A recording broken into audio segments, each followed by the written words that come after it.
afternoon, everyone. I am going to do my best to walk you through how to annotate a text, which is a reading strategy readers use that helps them draw their own meaning from text. When should you annotate your text? Well, you should annotate your text after a chunk or a unit of thought has been presented and the information can be viewed as a whole. So as we go through our article, which is at a I would say 4th through 5th grade reading level, just based on the wording of the sentences and the vocabulary words, we are going to highlight our vocabulary words, as you can see right here. And we are going to see if we can draw the big picture or draw our own meaning. So the first thing we do when we annotate a text is we isolate key information by underlining or highlighting topics. And as you can see, I have my handy dandy highlighter. We want to highlight topics, main ideas, important details. For example, our title or our heading is very important. It tells us what this article is going to be about. So I'm going to begin by highlighting breed profile, the Devon Rex. So as you can see by illustration, our Devon Rex, I'm going to infer, looks to be a cat, but we will read to find out more.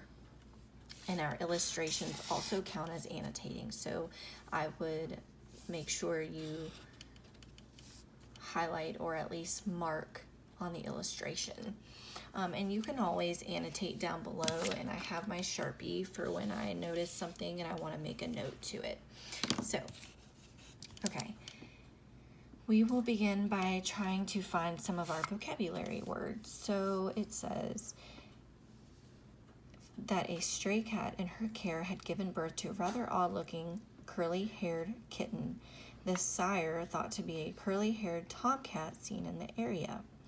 So as I'm scanning through this, because I don't want to read to you, you're going to see that I have found one of our vocabulary words, Rex, and I have also found Devon. And I have divided these into tier 1, tier 2, tier 3.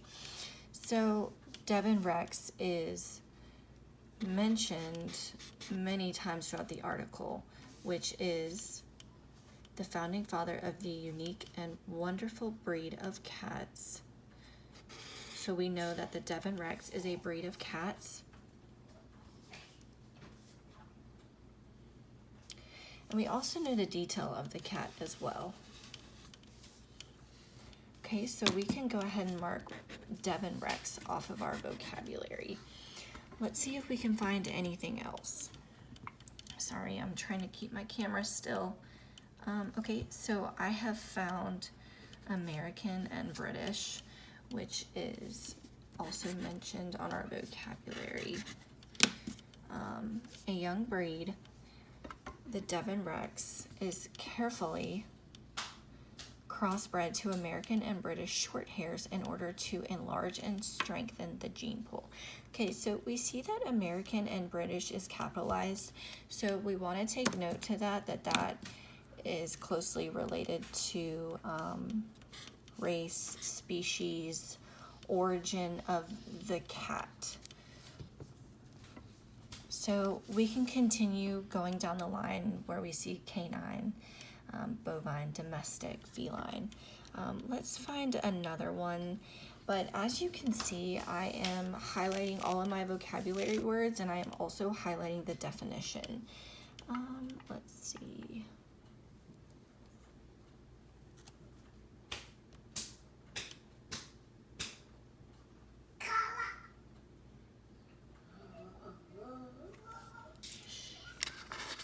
Okay, so we can turn the page.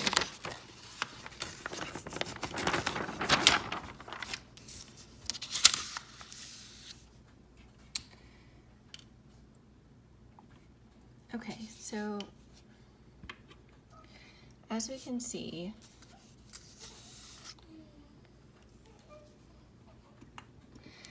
we see the word low maintenance.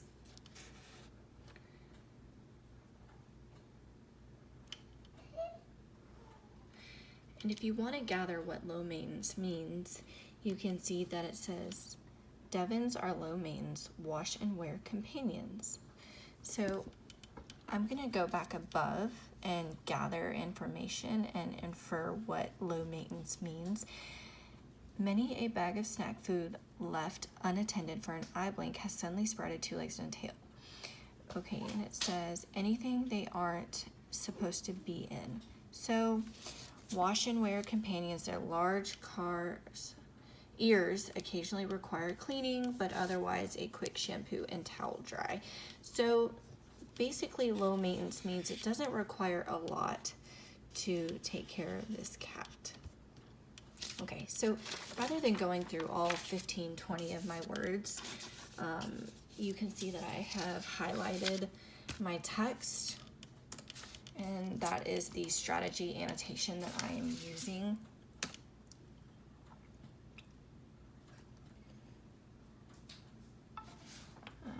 Let's see, sorry, I'm gathering my notes.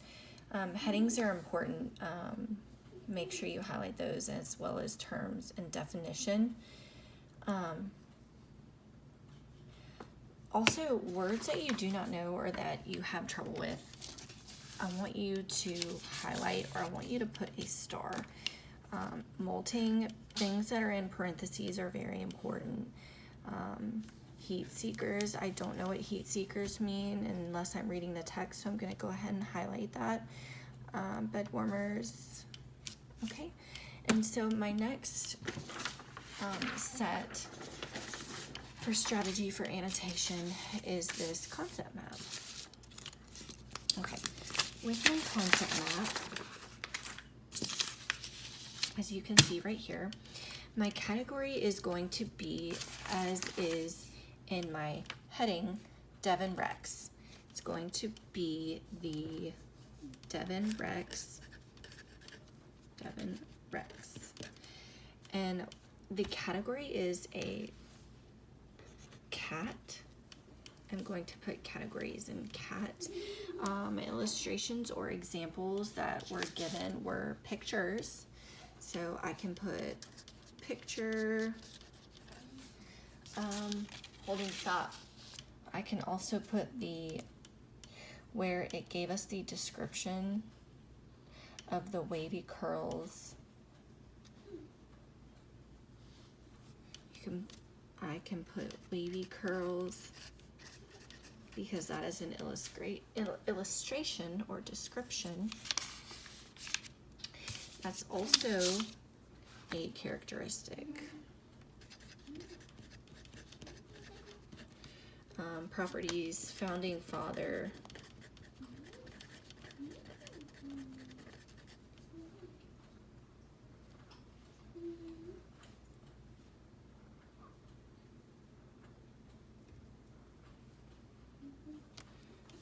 You can put the founding father is the Devon Rex.